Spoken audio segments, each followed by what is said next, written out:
নির্বাচনের কথা বললেই তারা গৃহযুদ্ধের ডাক দেয়। নির্বাচনের কথা বললেই তারা আন্দোলনের হুমকি দেয়। আসলে তারা কি চাচ্ছে? তবে বাংলাদেশের মানুষ এখনো যদি বুঝতে না পারে, বিভিন্ন রাজনৈতিক দলগুলো যদি এখনো তারা না বুঝে অনৈক্য থাকে, তখন আরো বিপদ ঘনিয়ে আসবে।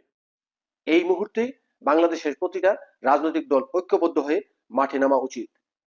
কেন নির্বাচনের কথা শুনলেই তাদের গা জ্বলে? এর পেছনের অনেকগুলো কারণ আছে। প্রথমটি হচ্ছে, তারা কখনোই নির্বাচন করে বাংলাদেশে ক্ষমতায় আসতে পারবে না, এটা তারা নিশ্চিত। দ্বিতীয়ত হচ্ছে যে, নির্বাচন করে যদি তারা ক্ষমতা থেকে চলে যেতে হয়, তাহলে তাদের নিশ্চিত বাংলাদেশের মাটিতে বিচার হবে, এবং এই বিচার হবে প্রত্যেকটা সমন্বয়ক উপদেষ্টা এবং যারা এই গণ অভ্যর্থনের পিছনে কারিগর ছিলেন, এবং এই যে শত শত মানুষ হত্যা করা হয়েছে, পুলিশ হত্যা করা হয়েছে, সবগুলোর বিচারের মুখোমুখি তাদেরকে হতে হবে। আর নিশ্চিত সেই বিচারে তাদের ফাঁসির আদেশ হবে। যে কারণে তারা নির্বাচনের কথা শুনলেই তাদের বুক দরফর করে ওঠে। তারা ভয় পাচ্ছে। মূলত ভয় থেকেই তারা এখন এই সমস্ত কথা বলছে।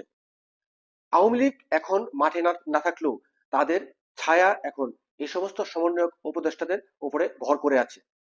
কারণ হচ্ছে, এরা যেদিকে যায় সেদিকেই আওয়ামী লীগকে চিন্তা করে। প্রতিনিয়ত আওয়ামী লীগকে নিয়ে চিন্তা করার কারণেই আসলে তারা এখন আরো বিপদগ্রস্ত হয়ে পড়েছে। তারা আওয়ামী লীগকে কিভাবে ঠেকাবে, আওয়ামী লীগকে কিভাবে বিচার করবে, আওয়ামী লীগকে কিভাবে নিষিদ্ধ করবে, এই গান বাজনা করতে করতেই তারা বাংলাদেশে আর অন্য কোনো কাজ করতে পারছে না। এখন তারা নির্বাচন দেবেন না, যে কোনো মূল্যে তারা জোর করে ক্ষমতা ধরে রাখবে। প্রিয় দর্শক, বৈষম্য বিরোধী ছাত্র আন্দোলনের শহীদ মিনারে যে বক্তব্য দিয়েছে যেই নেতা, তার সেই বক্তব্যটা আপনারা শুনলে বুঝতে পারবেন যে নির্বাচনের কথা বললেই ওরা কি বলে। বারবার একটি নির্বাচনী আলাপ যদি দেন, আমরা হুঁশিয়ার করে বলতে চাই, আমরা আবারও রাজপথে নামবো। এতগুলো মানুষ শহীদ হয়েছে শুধুমাত্র একটি নির্বাচনের জন্য নয়। আরেকটি কথা বলতে চাই, সময় সংক্ষিপ্ত।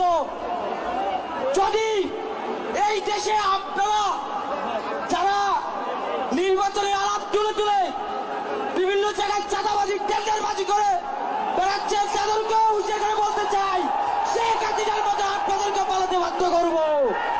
ইনকিলাব জিন্দাবাদ। সংগ্রামী ছাত্র জনতা, এই মুহূর্তে আপনাদের সামনে বক্তব্য রাখবেন জুলাই গণ অভ্যুত্থানে আহত আমাদের বীর আহত আতিকুল গাজী।